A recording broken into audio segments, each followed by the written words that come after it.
Today, I'm going to show you how to build a financial report from scratch using SQL. And by the end of this video, you'll be able to pull and summarize any financial data set in under a minute. Now, here's the reality of modern finance. The data you're working with is getting bigger and more complex, and it's living in databases, not in spreadsheets. Companies have huge amounts of data, and they need people who can analyze it to answer business questions. Excel is great, but it has its limits. SQL doesn't. SQL stands for Structured Query Language, and it's the standard language for talking to databases.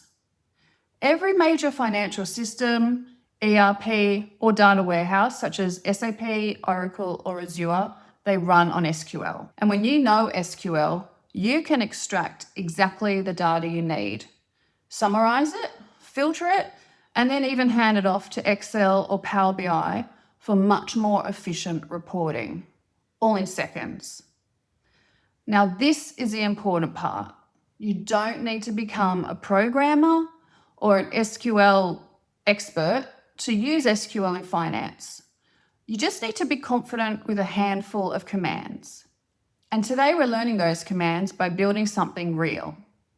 A quarterly revenue summary report. Now, I've created an SQL playground online, so you can start SQL queries, you can start practicing them all with finance-based data, realistic finance data. And I'll drop the link in the description below so you can follow along. Okay, so what are we building? Imagine we've been asked by someone in sales, can you give me a sales summary by customer for Q2? And these kind of questions are asked constantly in companies of the financial team. And this is what we're going to produce.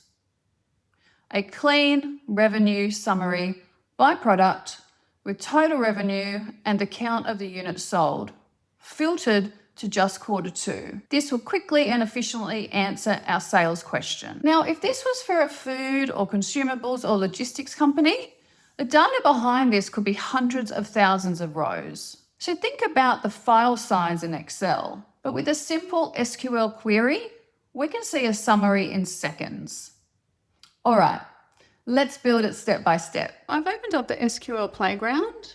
The link is in the description of the video. Just click on the link and you'll open up to this site.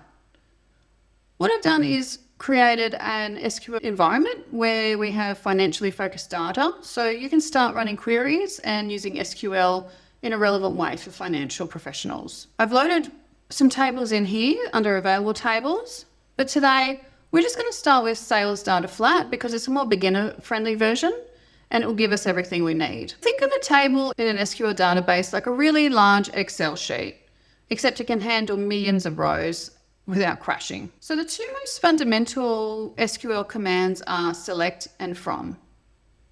Select tells the SQL database what data you want, and from tells it where to find it.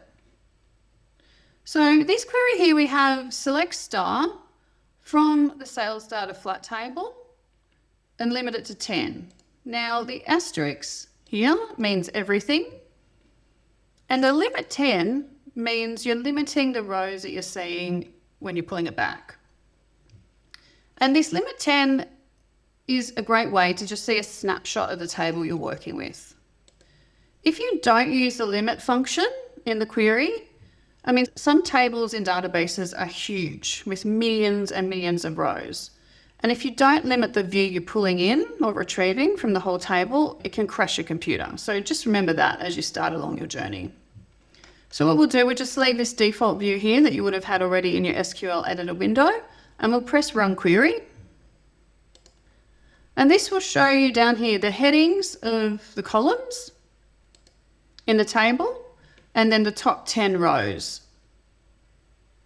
And as you can see, this is sales data with the customer information and the product information, and then the sales information. So this is a really good snapshot just to see what we're working with. But obviously, when we're working in finance, we want to only see specific columns. So let's be precise about this. We're going to change the query So instead of pulling in everything, we're just going to pull in product underscore name. Now we always need to make sure that we're using the actual name from an actual column in the table we're calling, or you'll get an error.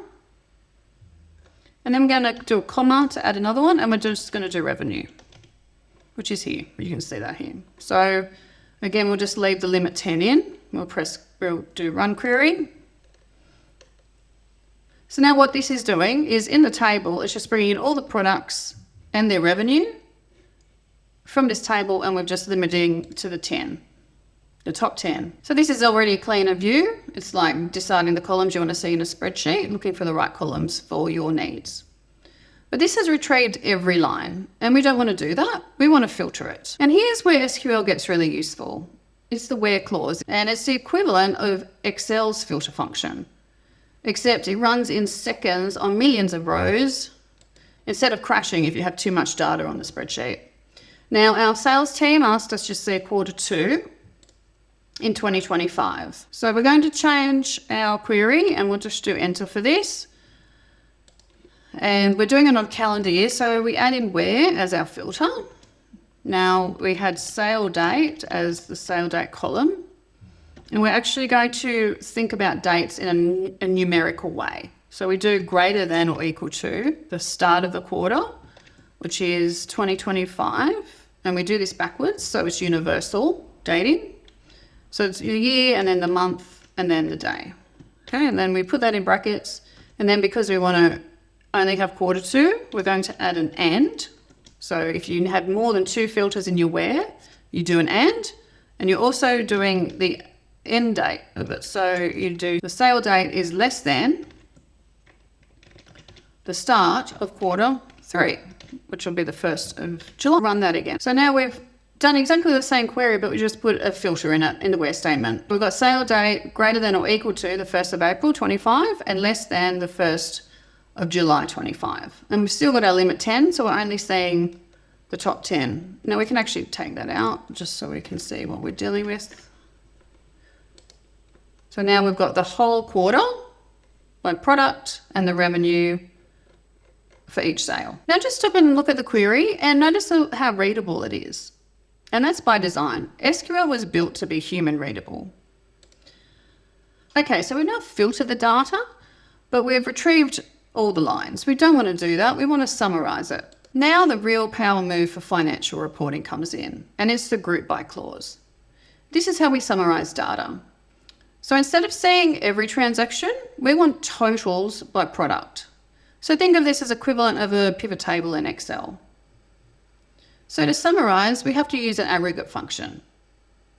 So we add in the sum for the revenue and the units, and we also have to add in group by, because we're telling SQL what we actually want to summarize by. And in this instance, it's by the product name. So we maintain a product name because we want to just keep the product name, but we want to sum the revenue, and we can rename the column. So at the moment, if we run it, the column name will be sum revenue, but we want to call it total revenue. So you use the as keyword. Now we also want to add in the sum of the units purchased. Rename that total units. Now it's a good idea to keep everything line by line, just so when things get more complicated, you can look back and see what you're doing in a neat way. So we've summed our revenue and summed our total units. It's from the sales data flat table. We've got our where clause for our dates that we've filtered on, and right at the bottom, and the order is important or it won't work. You have to now group it by what you have up here, what you want to group it by. So we're grouping it by product name. This is exactly the kind of report that a CFO or an FP&A manager or a sales manager want to see. And you just wrote this in 10 lines without having to pull all the data and summarizing it in Excel. So we'll run that query. And this is what we come up with. We come up with our product names, the total revenue for Q2, and the total units sold for Q2. Now, if you're like me, a bit of a stickler for formatting, you can see here that we have a lot of decimal places. So in that instance, you can use what we call the round function. We'll round that to 2 decimal places and rerun that. And there's our neater numbers. Now, what if you only want to see categories above a certain revenue threshold? Well, that's where having comes in. It's like where, but you're using it only on your grouped results. It's almost like if you had a huge amount of data and you created a pivot table to summarize it, then you wanted to filter that again. That's what we're doing with having. And this comes at the end. So after group by, you add in having, and let's say the sales manager is only interested in seeing the summary for products that had a total revenue of over $1,000 in Q2. So you're choosing the total revenue, so having total revenue over $1,000. And you run that query again, and it's cut it right down. So now you only see the products that generated more than $1,000 this quarter. You've filtered out what doesn't matter, and you're only focusing on what does matter. Okay, so our last command today is order by. And this sorts your results, just like you sort columns in Excel. And we all know people love to see things high to low. So right at the end is where your order by comes in. So that's put in order by.